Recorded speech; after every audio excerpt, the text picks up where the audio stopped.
Yesterday, I told you the decisions I would make again without hesitation, without blinking. Today, I'm going to tell you the ones I would do differently. And I'm going to be just as honest about these as I was about the ones I would do again. Because both sides of the truth matter. Think of a quarter, heads and tails. You need both. And I'm going to give you both. The first thing that I would do differently, I would not have offered my services to family and friends first. I thought I was doing something generous, right? I thought I was giving the people that I love first access to my gifts. Like, you guys get tips, right? It wasn't received that way. The honest truth is that offering your new business to the people closest to you puts everyone in an uncomfortable position most of the time. They feel guarded about sharing their finances with someone who also knows their personal life. They may doubt whether you can really help them.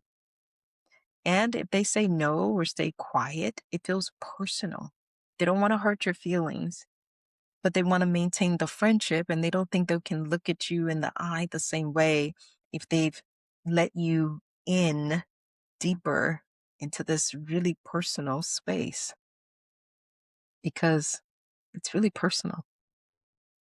And it was painful. It was more painful than I expected, the response of family and friends. What I would do differently, I would build a platform. I would build my business as much as possible. I wouldn't tell anyone in my family or friends. I wouldn't sell it to them. I wouldn't make them an offer. I would put the work into the marketplace everywhere else. I would let strangers get first dibs. I would let strangers find me, and I would let strangers trust me. I would let strangers prove that what I had to offer works. And then I would let family and friends figure it out as they find it. Let them discover it organically and let them decide that, hey, I'm interested in what you do, um, in their own time, without the pressure of being my first audience. The marketplace does not have a history with you. They just see what you're doing right now. And sometimes that's exactly what you need, is for them to just see what it is that you're putting out and be able to provide real feedback. Yes, we like it, or no, we don't, without it being personal. Lesson 2. I would have gone into hibernation mode. The moment that God gave me the vision, when February 14, 2025 happened, when the Holy Spirit downloaded the business into my spirit, I still thought I had 3 years. I know, seriously, I thought I had time. And I lived like it.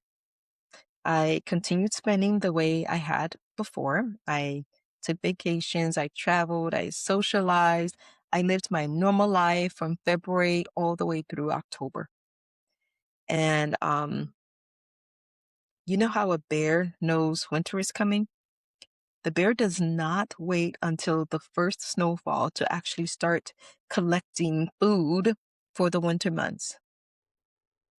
The bear goes into hyper drive in the fall, storing up, preparing, filling the reserves, right? Making sure there's more than enough, and even more than enough of that before the cold arrives. I didn't do that. Nope. I thought I had 3 years. I knew something was coming. God had told me, and I kept living like the season was not about to change. What would I have done different? Okay. What I would have done differently, the moment I heard the word from the Holy Spirit, I would have immediately increased my savings aggressively. Even if I believed it would be 3 years before I needed it, I would have treated that season like training camp.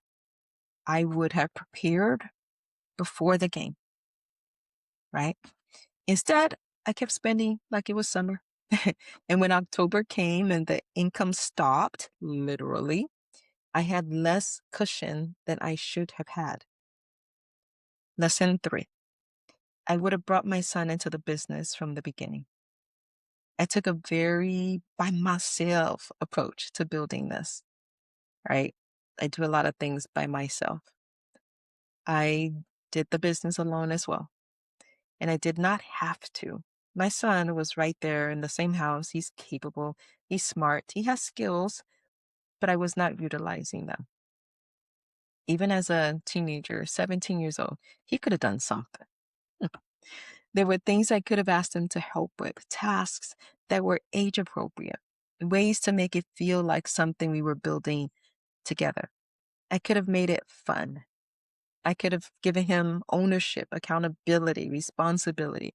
I could have let him see what entrepreneurship actually looks like from the inside. But I didn't do that. I kept him outside of it for the most part. And now I am bringing him in. I'm glad I am, but it does feel like a little bit too late. He could have been part of this from day one. So if you're building something and there are people around you who could participate, let them, especially the ones living under your roof.